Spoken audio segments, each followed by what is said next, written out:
what inspired you originally to be a cyclist? Oh, that's a very good question.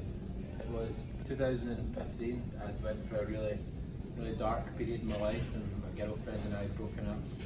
Fell into a really dark depression and tried to take my own life, and drove my car into a wall at about 70 miles an hour. Survived that crash, and just after that in the hospital decided I was going to do something to turn my life around, and came up with the idea to try to cycle around the world. That was the idea, and I tried that in 2016 and never succeeded. Tried it again in 2017, never succeeded.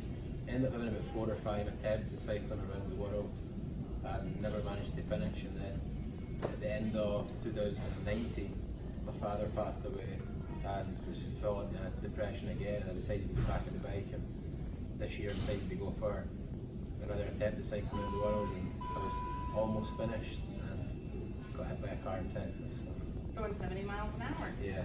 Crazy. Where were you in Texas when you got hit?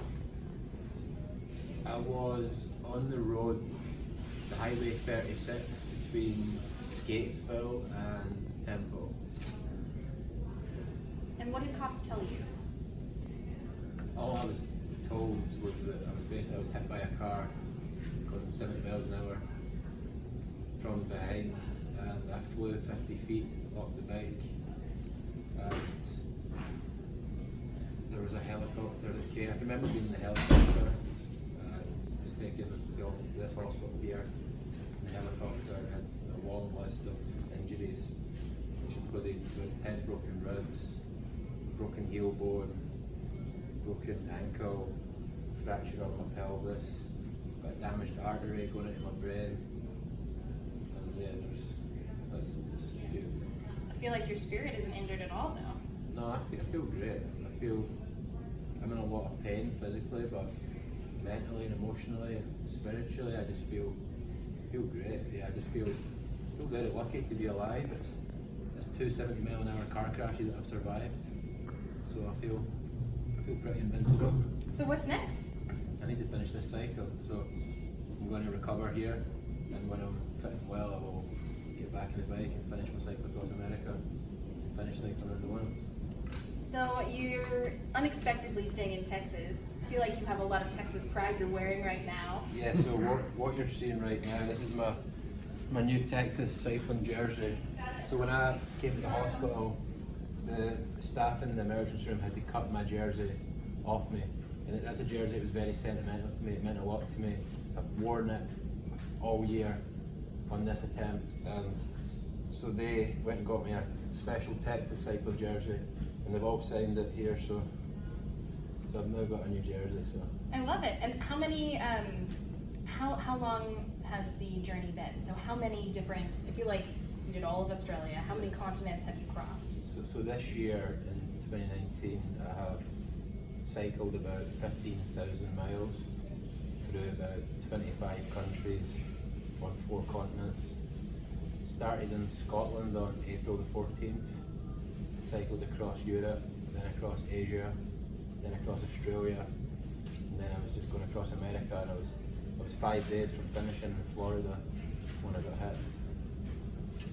So can you talk to me about, obviously this isn't going to stop you from riding, right? No. Kind of talk to me about that. Why is that? And kind of talk about your passion for riding. Well, it's never going to stop me, because it's just another obstacle on the road. I've faced so many obstacles this year. Like when I was in Australia, my passport got damaged and I had to fly home and get a new passport. When I was in China, I had severe dehydration. I had food poisoning when I was in Azerbaijan. It's just another obstacle in the list of many obstacles that I've faced this year. So when I am fit and well, I will get back on that bike, and I'm just very committed and determined to finish this challenge, and nothing will stop me. If I was to get hit by a car on the first day of riding in America again, I would go through the process again and just keep getting back on the bike until I eventually finish the challenge. So. Is there anything you would want to say? Because you're in a hospital in America. Where are you from again? Scotland. Scotland. Anything you want to say to the doctors or nurses who have, kind of helped you heal? I just need to say thank you. The nurses and the doctors here have been, I can't even put into words just how amazing it's been. I got a lot of experience last year when my dad was in hospital when he had cancer. And I got a lot of experience of how good nurses and doctors were. But for this year, for me, this is the first time I've ever been in hospital for any length of time, and to be on the receiving end of the treatment and the support, I've really seen just how selfless and dedicated they are. And I wouldn't be alive if it wasn't for the work of the first responders and the ambulance and the helicopters and the people who dealt with me in the ER room when I came here. So yeah, I would just say thank you. Thanks for keeping me alive. And you've attempted this journey several times. What is it going to mean to actually finish it, put a pin in it and be done? I don't know what it'll feel like to finish because I've obviously never finished it, but I'm so close now, and yeah, finishing's not debatable. I will finish. It's just a case of when now, and I'm really excited to finish it and for the next chapter in me and the bike. This has been a great chapter in my life. Cycling around the world was my introduction to cycling. It got me started. It developed the passion for it, but I've got a lot of other ambitions and things I want to do in the bike, and I'm looking forward to that. I love it. Once you complete this trip, what's your next challenge? And what comes after this? I want to be the first Scottish person to win the Tour de France. That's my ultimate dream and goal. So when I finish this cycle, I will begin road racing, and within 5 years, I'm going to win the Tour de France.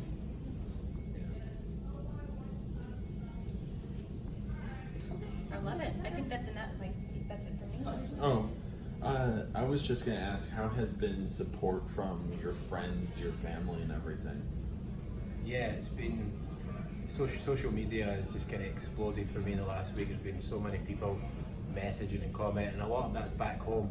There was a lot of media attention back home because a lot of the media had been following my cycle, but there's also in America it's been pretty crazy as well. There's been so many people who've just the nurses and the doctors have been joking that I'm so popular. There's just I've got so many gifts in my room. I've got so much candy and food and blankets, and there's just so many people stopping by to look after me. So no, it feels a little bit weird saying this, but it's been one of the best experiences of my life, and I'm so glad it happened. I wouldn't change a single thing about it. Do you have a webpage or a website?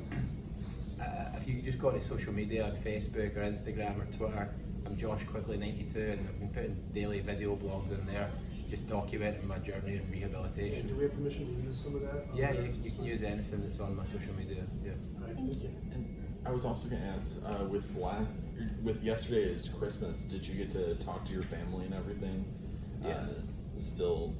Even though you're still here and everything like that. Yeah, I got to speak to them. Obviously, wasn't able to be there, but yeah, we spoke. And, yeah. Awesome. Thank you.